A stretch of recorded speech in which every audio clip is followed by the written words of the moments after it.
বেগম খালেদা জিয়া হল, অর্থাৎ এই হলটাতে খাবার বিতরণ করতে দেয়া হয়নি এবং আমরা বোনদের কথা দিয়েছিলাম যে আমাদের প্রথম কার্যক্রম এই হল থেকেই শুরু করব।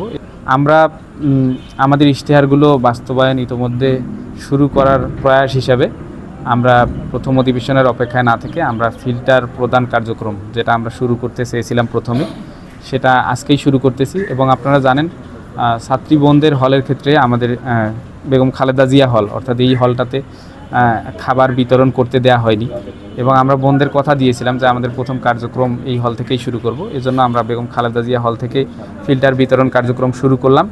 আজকে বেগম খালেদা জিয়া হল দেওয়ার পরে ছাত্রদের হলের ক্ষেত্রে শহীদ হবিবুর রহমান হল দিব।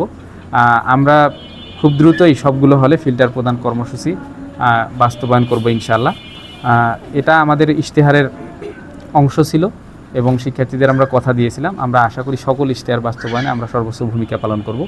তো আমরা যেহেতু শুরু করলাম আজকে থেকে, আমাদের সকল ইশতেহার বাস্তবায়নের ক্ষেত্রে শুরুটা যেহেতু হলো, আশা করি সুন্দরভাবে শেষও হবে ইনশাআল্লাহ।